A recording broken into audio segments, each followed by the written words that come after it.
अल्हम्दुलिल्लाह रब्बिल आलमीन वस्सलातु वस्सलामु अला सय्यदिल मुरसलीन नबियुना मुहम्मद व अला आलिहि व अस्हाबिहि अजमाइन अम्मा बाद क़ाल अल्लाहु तबारक व तआला फ़ी किताबिहिल करीम फ़अऊज़ु बिल्लाहि मिनश शैतानिर रजीम बिस्मिल्लाहिर रहमानिर रहीम अम हसिब्तुम अन्न तदखुलुल जन्नत वलम्मा यातीकुम मसलुल लदीन खलौ मिन क़ब्लिकुम मस्सतहुमुल बअसाउ वज़्ज़र्राउ वज़ुल्ज़िलू हत्ता यक़ूलुर रसूलु वल्लदीन आमनू मअहु मता नस्रुल्लाह अला इन्न नस्रुल्लाहि क़रीब क़ाल नबी सल्लल्लाहु अलैहि वसल्लम मन रअा मिनकुमुल मुनकर फ़लयुग़य्यिर बियदिहि फ़इन लम यस्तति फ़बिलिसानिहि फ़इन लम यस्तति फ़बिक़ल्बिहि ज़ालिक अज़ाइफ़ुल ईमान औ कमा क़ाल अलैहि सलातु वस्सलाम रब्बिश्रह लि सदरी वयस्सिर लि अम्री वहलुल उक़्दतम मिन लिसानी यफ़क़हू क़ौली। गौरवनीयुलु కడప ఇస్లామిక్ వెల్ఫేర్ సొసైటీ వ్యవస్థాపకులు డైరెక్టర్ జనాబ్ ఇసాక్ అలీ గారు, సోదరులు ఫద్లుర్ రెహమాన్ గారు, సోదరుడు బాహౌద్దీన్, మరి కార్యక్రమాన్ని వింటూ వీక్షిస్తున్న ధర్మపరిచయ కమిటీ విద్యార్థులు మరియు నా తోటి ధర్మ ప్రచారకులందరికీ అస్సలాము అలైకుం వరహ్మతుల్లాహి వబరకాతుహు.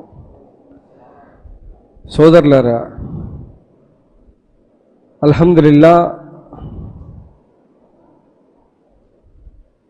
ఒక అద్భుతమైన వాతావరణంలో మనం ఉన్నాం. ఏంటి అద్భుతం అంటున్నాడు? అందరూ బాధపడుతూ కష్టాల్లో ఉంటే అని. హజరత్ అలీ రజియల్లాహు తఆలా అన్హు గారి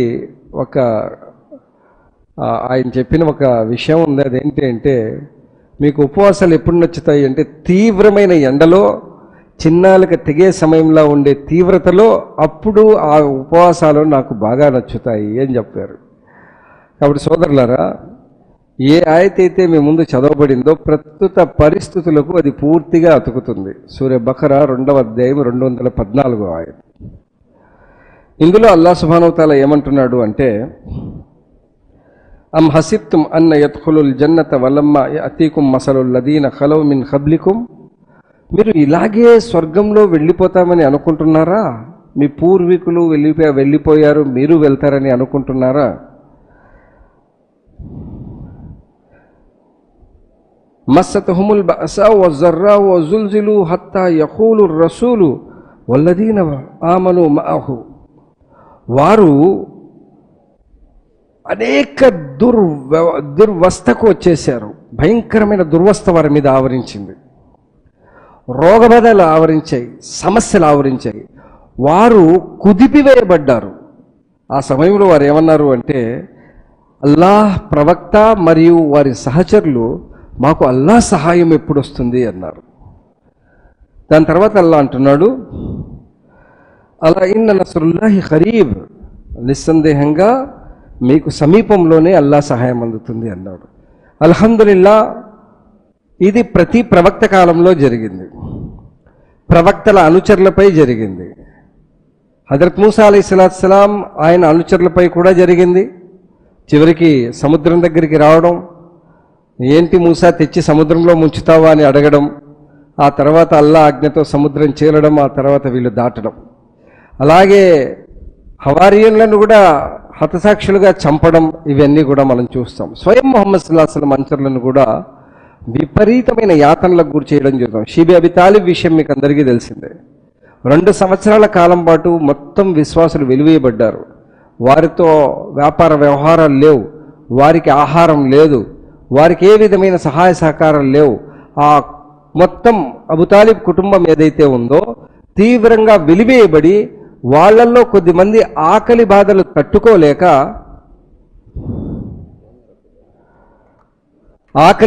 తట్టుకోలేక వారు ఏం చేశారంటే చర్మాలు కూడా తినాల్సిన పరిస్థితి వచ్చింది. మరి మిత్రులారా, అలాంటి పరిస్థితి అయితే మీకు నాకు రాలేదు. అయితే అల్లాహ్ షరియత్లో గత 2014 మొదలుకొని ఇప్పటి వరకు 11 సంవత్సరాలుగా కేంద్రంలోని ఫ్యాసిస్ట్ ప్రభుత్వం ఏదైతే ఉందో అది వేరే ప్రజా సమస్యలు ఏవి మాట్లాడకుండా, ప్రజా వ్యవహారాలు ఏవి మాట్లాడకుండా, అది కేవలం పాంచజన్యంలోని ఒక ప్రధానమైన అంశం. ఎందుకు అంటే బ్రిటిష్ వారితో పోరాడి మీ రక్తాన్ని వృధా చేసుకోకండి, మన పోరాటం ముస్లిం మరి ఇస్లాం మీద మొదటి పోరాటం ఉంటుంది, రెండో పోరాటం క్రైస్తవులు కమ్యూనిస్టులు అన్న విషయం ఏదైతే చెప్పారో ఆ అజెండాకు కట్టుబడి వారు నడుస్తూ వస్తున్నారు. అర్బన్ నక్సల్స్ పేరుతో కమ్యూనిస్టులను తీసేస్తున్నారు, అక్కడ మణిపూర్ లాంటి ప్రాంతాల్లో క్రైస్తవుల్ని చంపుకుంటూ వస్తున్నారు, ఇక్కడ కూడా క్రైస్తవుల మీద దాడులు జరుగుతున్నాయి. అయితే ఇస్లాం మరి ముస్లింల మీద జరుగుతున్న దాడులు అవి తీవ్రతరమై ఉన్నాయి. ఆవు కోసం చంపేస్తారు, ఆహార విషయంలో చంపేస్తారు, లేదా మస్జిద్ విషయంలో చంపేస్తారు, మస్జిద్లు కూల్చేసిరి, షరియత్ విషయాలలో వాళ్ళ ప్రమేయం వచ్చేసింది.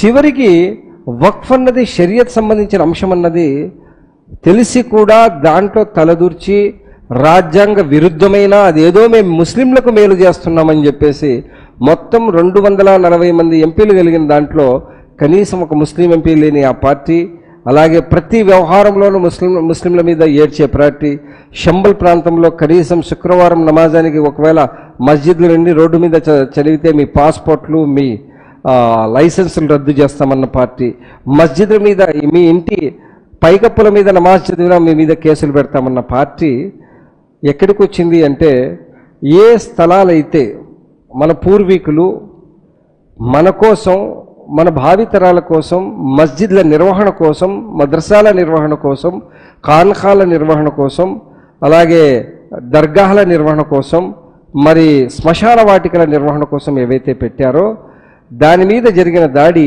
ఏంటి అంటే, చాలామంది ముస్లింలలోని కొద్దిమంది ఆలోచనారాహిత్యమనాలో లేదా తమ కడుపు నింపుకోవడానికి తమ విశ్వాసాన్ని అమ్ముకుంటున్నారని చెప్పాలో, ఇటువంటి వాళ్ళు ఏం చేస్తున్నారంటే వాళ్ళు చేసిన పనిని సమర్థిస్తూ వస్తున్నారు. మా నాయకుడు, మన ఆంధ్రాలో అయితే మన నాయకుడు చెప్పాడు 3 పాయింట్స్ మీద ఆపాడు, ఆపితే మళ్ళీ ఎలా వచ్చాయి ఆ పాయింట్స్, ఆపితే ఎలాగొచ్చాయి. ఉదాహరణకి ఏంటి అంటే ప్రధానమైన 2-3 విషయాలు గమనించండి. ప్రధానమైన 2-3 విషయాల్లో ఒక పాయింట్ ఏదైతే ఉందో చాలామంది ముస్లింలకు కూడా ఆ పాయింట్ మీద సరైన అవగాహన లేదు. ఆ పాయింట్ ఏంటి అంటే,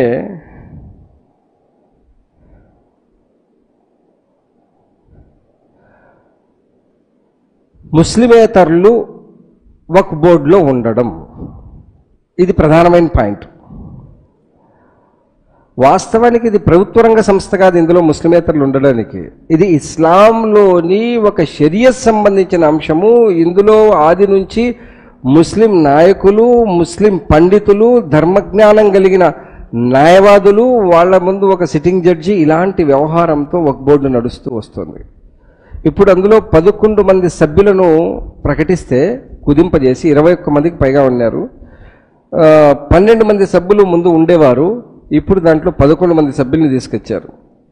11 మంది సభ్యుల్లో 6 మంది ముస్లిమేతరులండి. సంఖ్యాబలం ఎలా ఉంటుంది? 6 మంది ముస్లిమేతరులు, 5 మంది ముస్లింలలో 3 మగాళ్ళు 2 స్త్రీలు. జరుగుతున్న ప్రమాదం ఏంటి? 6 మంది ముస్లిమేతరులు, 5 మంది ముస్లింలు, అందులో 2 స్త్రీలు. ఆ స్త్రీలు ఏదో హిందువుల్లో కనపడలేదా? అక్కడ ముస్లిమేతరులు ఎవరైతే సంఖ్యలో ఉన్నారో వాళ్ళల్లో స్త్రీలు అవసరం లేదనుకున్నారా? ఆ స్త్రీలు ముస్లింలోనే ఉండాలి, ఎందుకంటే భాషాపరమైన సమస్య ఉంటుంది. వాళ్ళు ఎప్పుడు బయటికి వచ్చిన వాళ్ళు కాదు.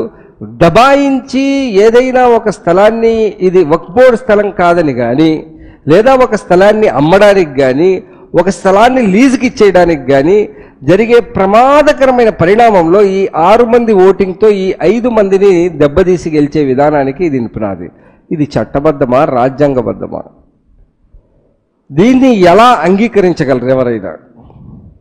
రాజ్యాంగంలో ఆర్టికల్ 14, 15లో వ్యక్తిగత స్వేచ్ఛ మరియు దాని తర్వాత వాక్ స్వేచ్ఛ, అలాగే వారి పరిరక్షణ స్వేచ్ఛ కూడా ఉంటుంది. అలాగే 29, 30లో మైనారిటీల ఆస్తులు, వాటి విద్యా సంస్థలు, వాటి పరిరక్షణ ఉంటుంది.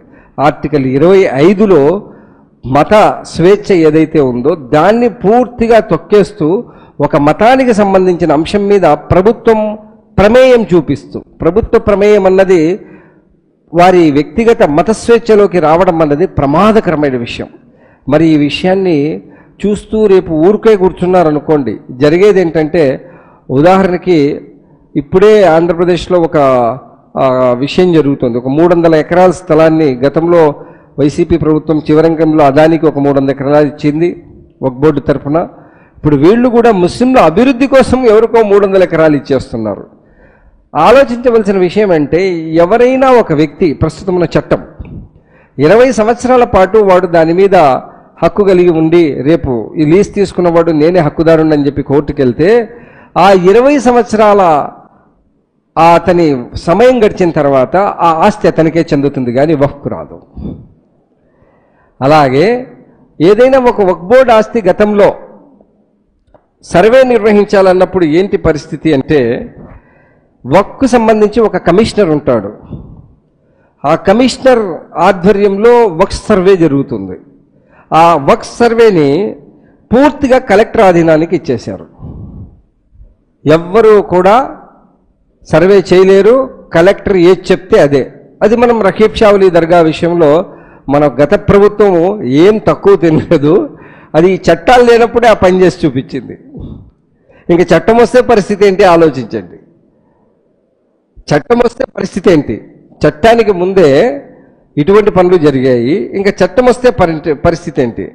కేవలం కలెక్టర్ నిర్ణయమే ఫైనల్ నిర్ణయమే ఉంటుంది, ఇంకెవ్వరూ దాంట్లో ప్రమేయం చూపలేరు. వాస్తవానికి హిందూ ధర్మానికి సంబంధించిన అంశాల్లో ఎక్కడైనా కలెక్టర్ పూర్తిగా నిర్ణయం తీసుకుంటాడా?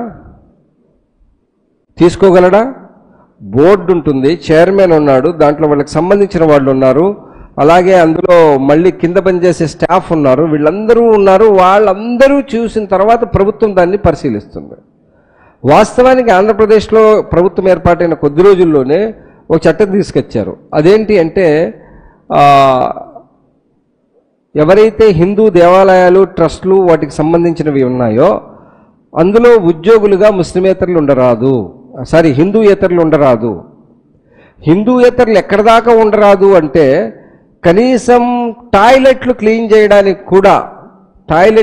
చేయడానికి కూడా క్రైస్తవులు, ముస్లింలు ఎవరున్నా కూడా వాళ్ళని ఉద్యోగాల్లోంచి తొలగించండి. ఇది ఆంధ్రలో తయారైన చట్టం. అయ్యా, ఇక్కడున్న ముఖ్యమంత్రి గారు, వారి భజన బృందమా, మీరు దేవాలయాల్లో పాచి పనికి కూడా ఈ హిందూయేతరులు పనికిరారంటూ ముస్లిమేతరులను ఇందులో తేవడానికి జరిగిన ప్రయత్నం ఇది ఖండించదగిందా కాదా ఒకసారి చూడండి. మరి గతంలో రాష్ట్రంలో ప్రభుత్వాలకు కేంద్ర వక్ఫ్ బోర్డ్ కౌన్సిల్ అంటారండి, పేర్లు గుర్తుపెట్టుకోండి. వక్ఫ్ బోర్డ్ కౌన్సిల్ అన్నది సెంట్రల్ సంబంధించింది. వక్ఫ్ బోర్డ్ అన్నది ఆంధ్రప్రదేశ్ అయితే ఆంధ్రప్రదేశ్, తమిళనాడు అయితే రాష్ట్రాలకు సంబంధించిన దాన్ని వక్ఫ్ బోర్డ్ అంటారు. ఈ వక్ఫ్ బోర్డును ఎవరైతే నిర్వహిస్తాడో, దానికి చూస్తూ ఉంటాడో ప్రధానాధికారి, అతన్ని CEO అంటారు. ఇతను తప్పనిసరి ముస్లిం ఉండాలన్నది ముందు చట్టం. CEO ప్రస్తుతం ఆ చట్టాన్ని తుంగలో తొక్కుతూ ఇప్పుడు ఆ నిబంధన ఏం లేదు, ఎవడైనా ఉండొచ్చు, ఎవడైనా CEOగా ఉండొచ్చు. మరి అతనికి ముస్లింల సంస్కృతి, చరిత్ర, షరియత్ ఏమీ తెలియాల్సిన పని లేదు. అతను కలెక్టర్ చెప్పినట్లుగా పనిచేస్తే చాలు. ఇది ప్రమాదకరమైన నిర్ణయం. CEO ఉండి కడప నగరంలో CEOకు ఎందుకు చెప్తున్నానంటే, మీకు కడపలో జరిగిన, ఎందుకంటే ఇప్పుడు ఆ వక్ఫ్ కాపాడదామని బయలుదేరి కొద్దిమంది బయటకు వస్తున్నారు, వాళ్ళు కూడా వక్ఫ్ను మక్కిన వాళ్ళల్లో ఉండరు. మన మస్తానవల్లి స్ట్రీట్ ఆఫీస్ ఉంది కదా, దానికి 7 రోడ్స్ నుంచి రావడానికి 2 దారులు ఉన్నాయి, ఒకటి పాలెంపాపయ్య, ఒకటి SF స్ట్రీట్. SF స్ట్రీట్లో మెహదవీ శ్మశాన వాటిక ఒకటి ఉంది, ముస్లిం శ్మశాన వాటిక, 2 కబ్జాదే. ఒకటి వైట్ హౌస్ బిల్డింగ్ దగ్గర నుంచి మొదలవుతుంది, ఇంకోటి సిటీ ఫర్నిచర్ అని ముందు ఉన్నింది చివర్లో, మన కృష్ణా సర్కిల్కి వెళ్ళే దారి తగులుతుంది, అక్కడ ఉన్నింది. అక్కడ 8 సమాధులు ఉన్నాయి మెహదవీలు. ఆ సమాధులకు ప్రజా సంఘాలు అవి ఒక వ్యక్తి కడపలో ఒక వ్యక్తి కబ్జా చేస్తున్నాడని చెప్పేసి ప్రజా సంఘాలు వెళ్ళి మొరబెట్టుకుంటే CEO నుంచి సర్వే కమిషనర్ వచ్చాడు. వస్తే దాన్ని అప్పటి ఉప ముఖ్యమంత్రి గారు ఏం చేశారంటే, నా జిల్లాలో నన్ను అడగకుండా సర్వే చేస్తావా, నువ్వు బయటికి వెళ్ళిపో అని చెప్పి పంపించేసి స్థలాన్ని కబ్జా చేయించారు. పకడ్బందీ చట్టం ఉంటే హిందువులకి ఏం చెప్తున్నారు? వీళ్ళు చట్టాలు చాలా పకడ్బందీగా ఉన్నాయి, ముస్లింలు వచ్చి మన దేవాలయాన్ని కూడా వక్ఫ్ బోర్డు ప్రాపర్టీ అంటే దాన్ని తీసేసుకుంటారు అన్నారు. నిజంగా అంతే పకడ్బందీ ఉంటే అక్కడ సమాధులు కనపడుతున్నా కూల్చేసి కట్టుకోండి అని చెప్పి ఇచ్చేస్తే ఏం చేసుకోలేని వాళ్ళం. ఇప్పుడు ఇంకా దిగజార్చి ఆ చట్టాన్ని ఎలా తయారు చేశారంటే, కేసు వేస్తే అది డిస్ప్యూటెడ్ ల్యాండ్ అవుతుంది కానీ అది వక్ఫ్ ల్యాండ్ కాదు. ఇది ప్రమాదకరమైన విషయం అండి. కాబట్టి ఎందుకు చెప్తున్నానంటే, మనం దాయిలం బజార్లో వెళ్ళినప్పుడు ప్రశ్నలు వస్తాయి. బజార్లో నిన్న కూడా చెప్పాను నేను, అయ్యా మొత్తం ముస్లింలకు వక్ఫ్ బోర్డుకు సంబంధించి 9 లక్షల ఎకరాలు, ముస్లింలు కూడా ఇలా బాదుకుంటున్నారు 9 లక్షల ఎకరాలు 9 లక్షల ఎకరాలు అని చెప్పి. ఆంధ్రప్రదేశ్లో దేవాదాయ శాఖకు 4.7 లక్షల ఎకరాలు ఉన్నాయి. కేవలం టీటీడీ తిరుమల దేవస్థానానికి 13,000 ఎకరాలు ఉన్నాయి. కేవలం టీటీడీ 13,000 ఎకరాలు ఉన్నాయి. మరి అలాగే మన తమిళనాడులో 4.2 ఎకరాలు ఉన్నాయి. మరి తెలంగాణలో 3 లక్షలు, అంటే ఈ 4 చెప్తాను, 4 ఎకరాలు కాదు 4 లక్షలు, 4.7 అంటే ల్యాక్స్లో. అలాగే అక్కడ కూడా 3.2 ఉన్నాయి. అలాగే ఒడిస్సాలో 13 లక్షల ఎకరాలు కేవలం 3 దేవాలయాలకే ఉన్నాయి. 3 దేవాలయాలకు సంబంధించిన ఆస్తి కేవలం 13 లక్షల ఎకరాలు ఉంది. మరి ఇంత పెద్ద ఆస్తి ఉంది. మీకు గుర్తుంటుంది, అయోధ్య ఏదైతే ఉందో అక్కడ రామాలయం కట్టిన తర్వాత చాలామంది హిందువులు అమాయకులు ముస్లింల ఆస్తి కొట్టేస్తుంటే వాళ్ళకేదో లాభం జరిగి, అయ్యా బాబు మీది కొట్టేస్తుంటేనే దిక్కు లేదు కానీ మా ఆస్తి కొట్టేసి మీకెక్కడిస్తారు? 13,000 ఎకరాలు దేవాదాయ సంబంధించిన ప్రాపర్టీస్ని మొత్తం కూడా పెట్టుబడిదారులకు కబ్జా చేయించారు. అక్కడ పెద్ద పెద్ద రిసార్ట్స్ కట్టడానికి, పెద్ద పెద్ద ఇది కట్టుకోవడానికి వాళ్ళకి ఇచ్చేశారు. ఏమాత్రం చిన్నపాటి ధరతో, ఉదాహరణకి అక్కడ 10 లక్షల సెంటు పలుకుతుంటే 500-600 రూపాయలకి ఇచ్చేశారు. అలాంటి దోపిడీ జరుగుతుంది. దాని మీద కన్నుదొరు నా హిందూ సోదరులారా. నీకు ఆలోచించడం అర్థం కావడం లేదు. మన కాశీనైన ఆశ్రమంలో మొత్తం బిల్డింగ్లన్నీ కూల్చేశారు. ఆయన ఎవరు సనాతనాన్ని కాపాడతానని బయలుదేరారు మన ఆంధ్రలో. ఆయన కాపాడకూడదని, ఆ సనాతనానికి సంబంధించిన అంశం కాదు అది. డోజర్లు పెట్టి కూల్చేశారండి. డోజర్లు పెట్టి మస్జిద్ కూల్చితే సంతోషపడ్డారు చాలామంది. మస్జిద్ తర్వాత చర్చి తర్వాత దేవాలయం.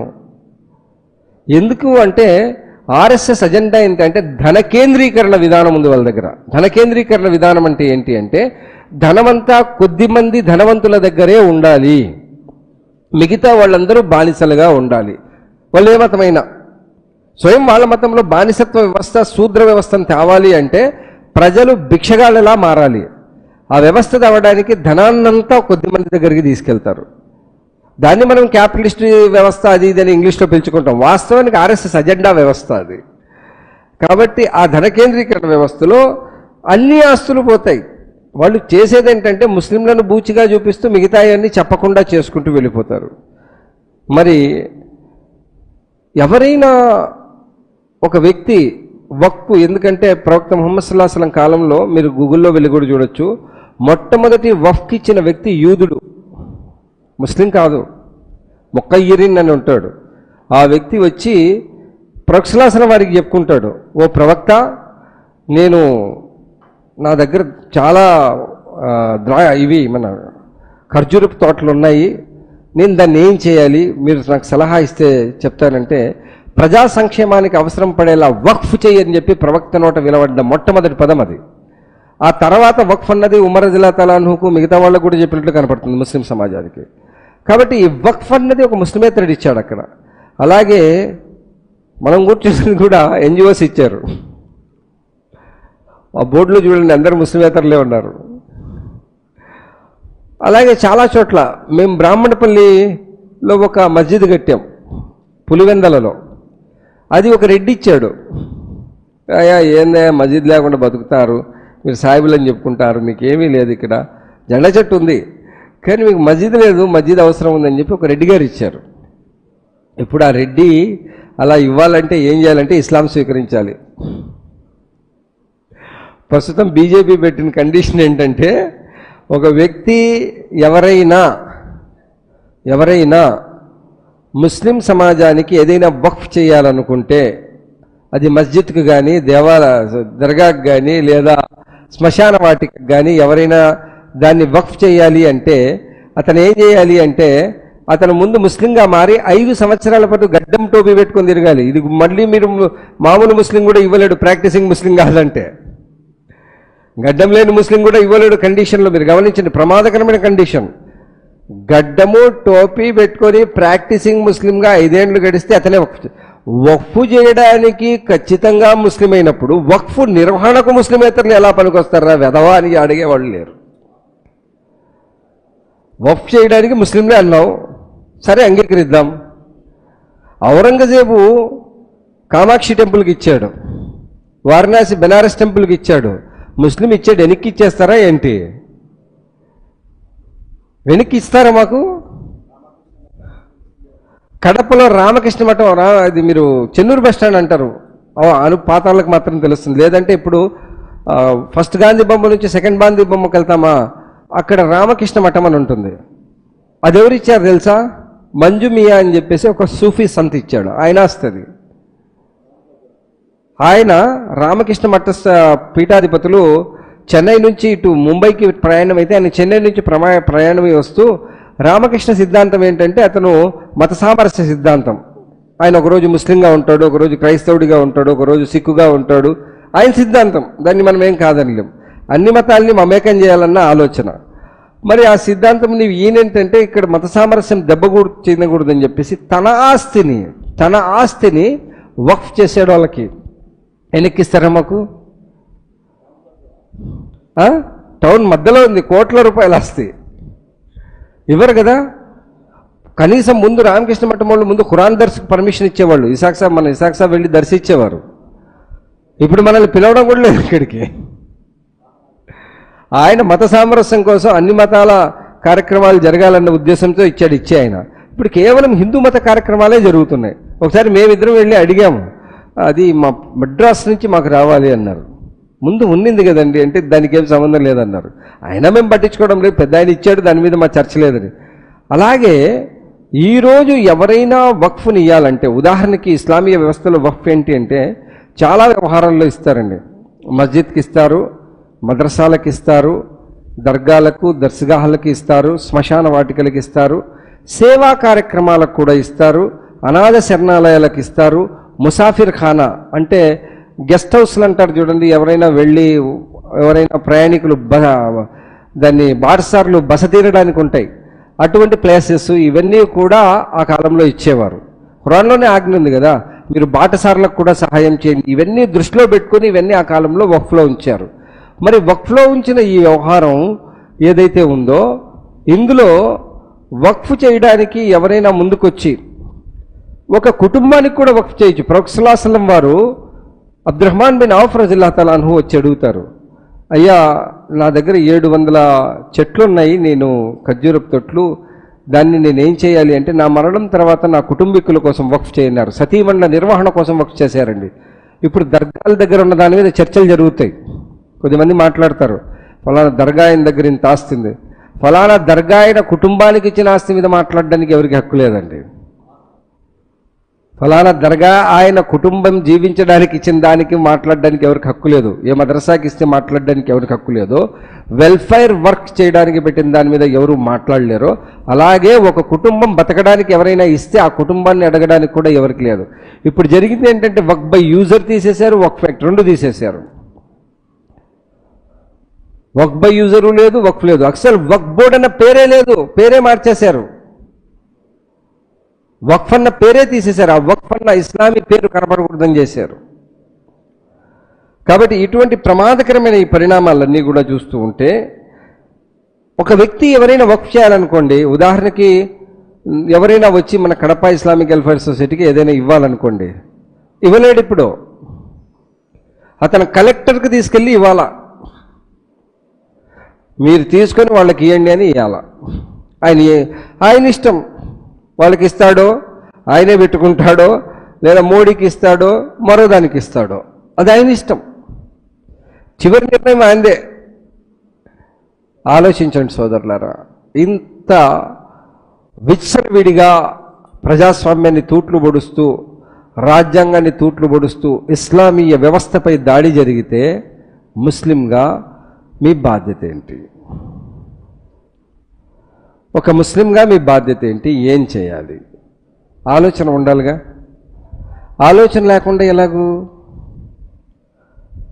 ఇస్లాంపై దాడి చేయాలని అబూ సుఫియాన్ వ్యాపార వనరులు సిరియాలో ధనాన్ని పార్జించి వస్తుంటే ఇస్లాంను అంతం చేయాలన్న ప్లానింగ్ ఎప్పుడైతే పెట్టాడో ఎదుర్కోవడానికే కదా నిలబడింది ముహమ్మద్ సల్లల్లాహు అలైహి వసల్లం.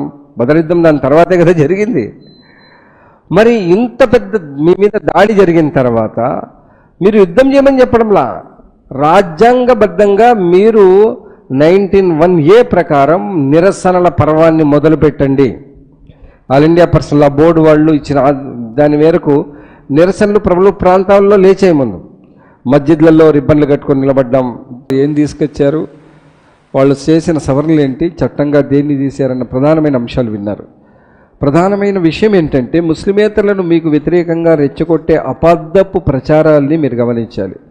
ఇందులో పస్మాందా ముస్లింలకు మేము చోటు కల్పిస్తున్నాం. ముందు నుంచి బోర్డులో అందరూ ఉండారు, కాకపోతే రాజకీయ దాంట్లో ఇది ఉంది కాబట్టి ఆయా రాష్ట్ర ప్రభుత్వాలు వాళ్ళకు సంబంధించిన పార్టీ వ్యక్తులను అందులో పెట్టుకుంటారు. అది ముందు నుంచి ఉన్న రోగం. పస్మాందాలని పెట్టద్దని చెప్పి వక్ఫ్ బోర్డులో రూల్ ఏం లేదు. వీళ్ళు దాంట్లో తేనివ్వరు. ఇకపోతే స్త్రీలు అన్నారు. మొత్తం పార్లమెంట్లో 2 ముస్లిం స్త్రీలు ఉన్నారు, అది బీజేపీలో లేరు. అన్ని పార్టీల్లో ఉన్నారు కానీ బీజేపీలో లేరు. ఇదొక అబద్ధ ప్రచారం. అయితే ప్రధానమైన మరో విషయం ఏంటంటే వక్ఫ్ ట్రిబ్యునల్ ఏదైతే కేసులు నడుపుతుందో, వక్ఫ్ సంబంధించిన వ్యక్తి నా ఆస్తి అని చెప్పి ఎవడైనా కబలిస్తే వక్ఫ్ ట్రిబ్యునల్ అన్నది కేవలం వక్ఫ్ బోర్డు కింద మాత్రమే పనిచేస్తుందన్న అబద్ధ ప్రచారాన్ని బీజేపీ చేస్తుంది.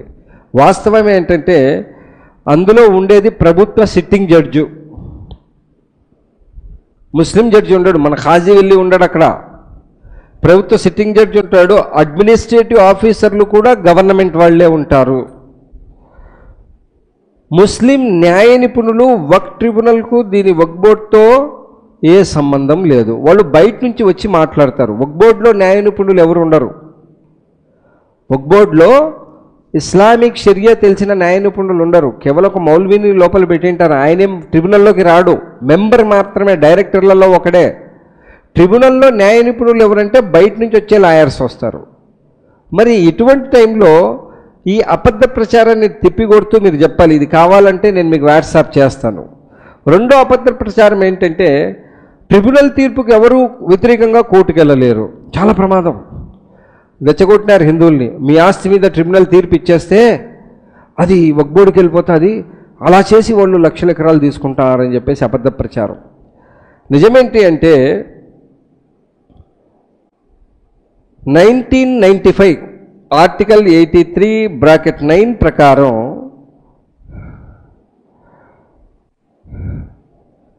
వక్ఫ్ ట్రిబ్యునల్ నిర్ణయాన్ని ఒకవేళ ఎదుటి వ్యక్తి అంగీకరించకుంటే అతను హైకోర్టుకు వెళ్ళొచ్చు.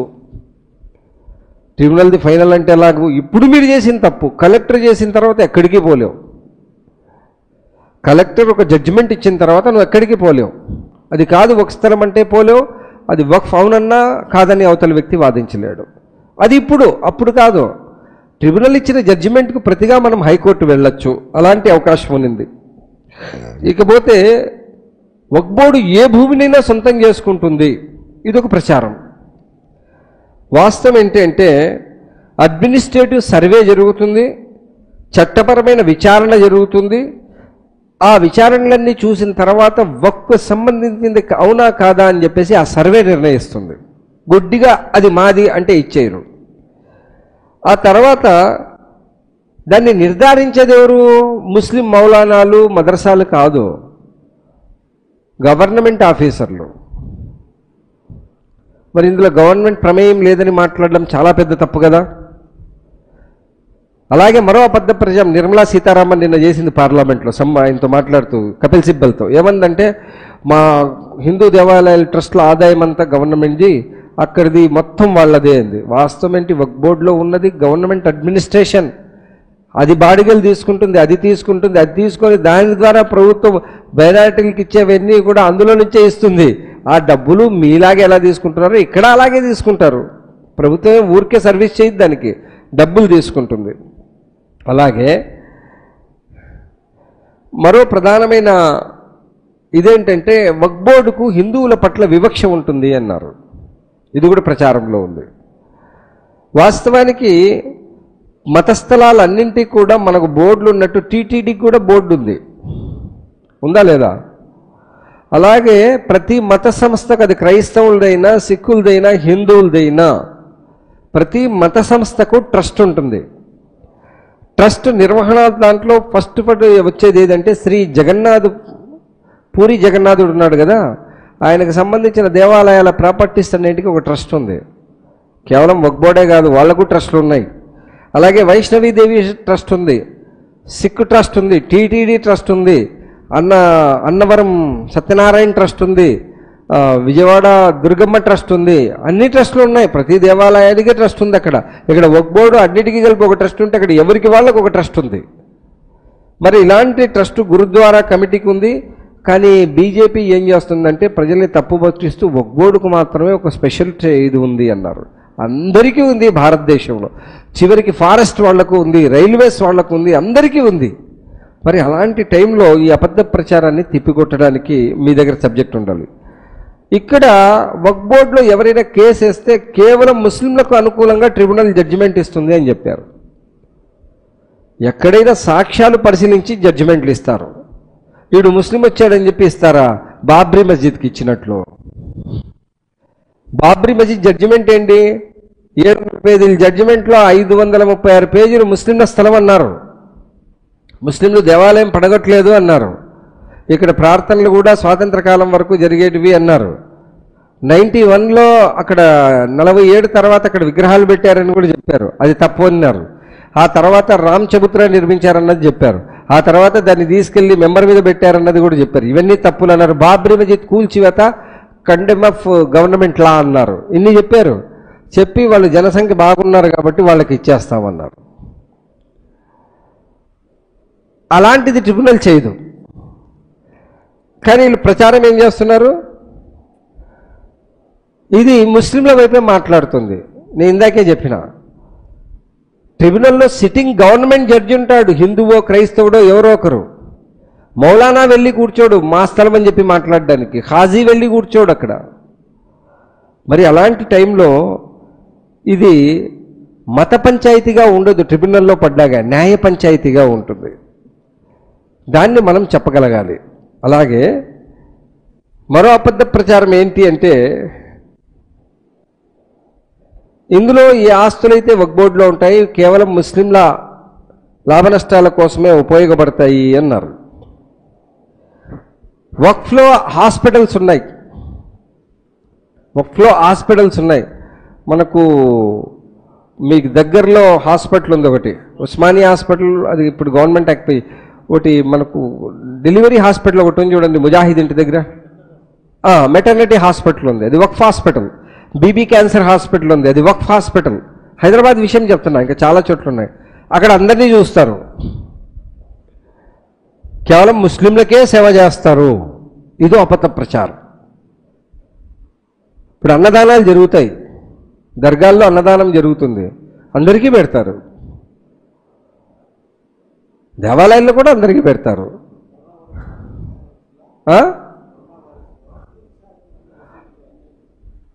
ప్రత్యేకించి కరోనా వైరస్లో ముస్లిం సహాయ సహకారాలు అందించారు. అలాగే మస్జిద్లు తెరిచి అవి హాస్పిటల్ సంబంధించిన వ్యవహారాలుగా బెడ్లేసి నడిపించారు. గుజరాత్లో చలితర ప్రాంతాల్లో బెడ్లేసి వారికి అక్కడ దాన్ని ఏమన్నారు ఆ పేర్లు, కంటైనర్ ఏదో ఏమన్నారు పేరేంటి, క్వారంటైన్స్గా మస్జిద్లు మద్రసాలు ఇచ్చారు. మరి అక్కడ హిందువులు రారా? ఆలోచించండి. ఇలాంటి ఎన్నో ఉన్నాయి. ఇప్పుడు సిద్దిక్ సరాయి ఉంది, హిందువులు వస్తే బయటికి బొమ్మని ఎవరు అంటారుగా? ఎవరైనా రాని ప్రయాణికుడు వస్తే ప్రయాణికుడు అన్న కండిషన్ ఉంటుంది సరాయిలో, హిందువులు ముస్లింలు క్రైస్తవులని ఉండదు.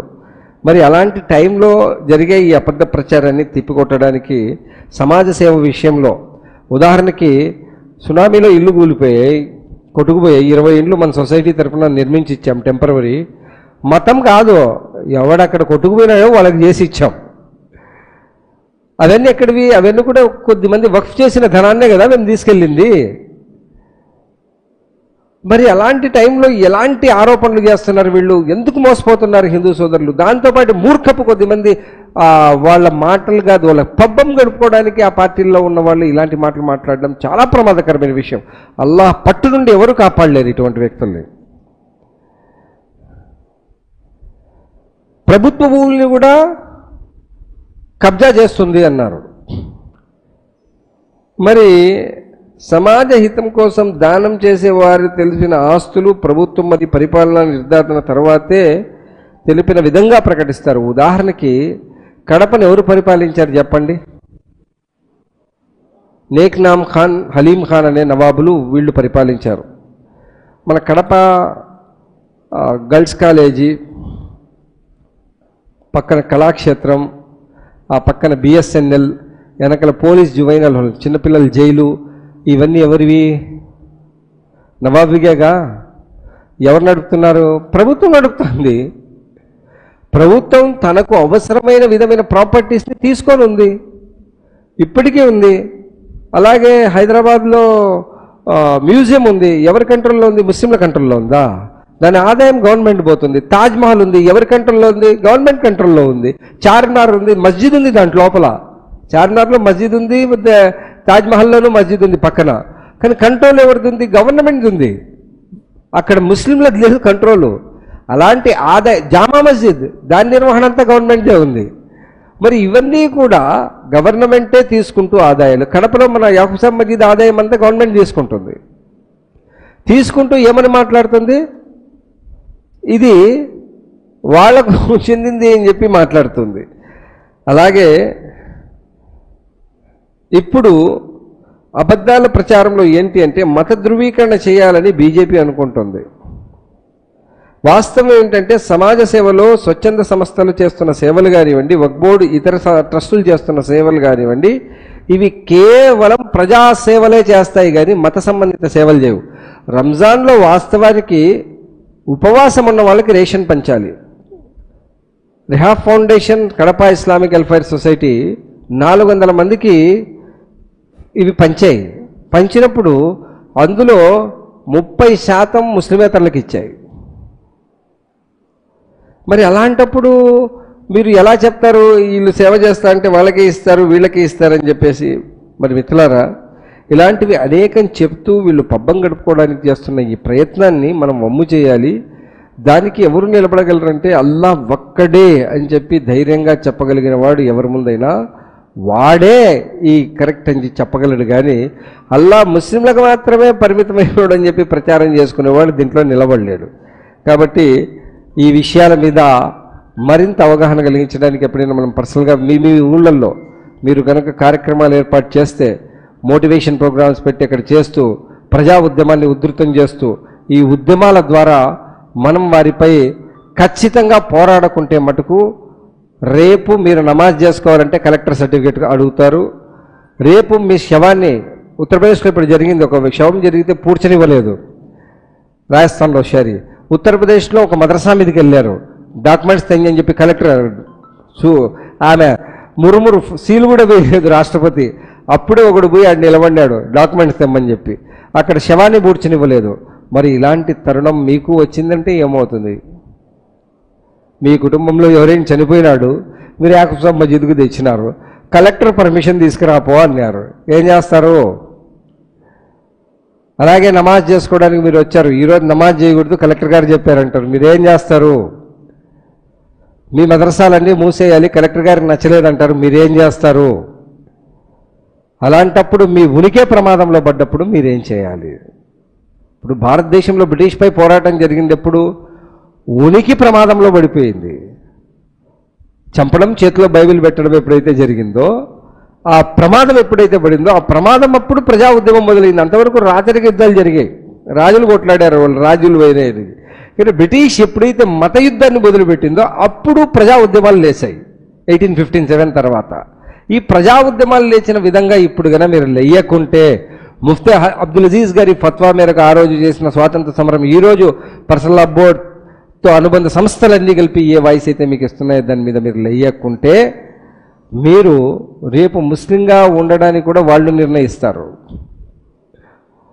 కాబట్టి మీకు నాకు అల్లాహ్ సుబ్హానహు వ తఆలా ఈ వ్యవహారాల్లో ధన ప్రాణ సమస్త విషయాలు అల్లాహ్ మార్గంలో బలిస్తూ నడిచే సద్భాగ్యాన్ని సద్బుద్ధిని అల్లాహ్ ప్రసాదించుగాక. వాఖిరు దుఆనా అల్హమ్దులిల్లాహి రబ్బిల్ ఆలమీన్. జజాకుముల్లాహు ఖైరన్. అస్సలాము అలైకుం వరహ్మతుల్లాహి వబరకాతుహు.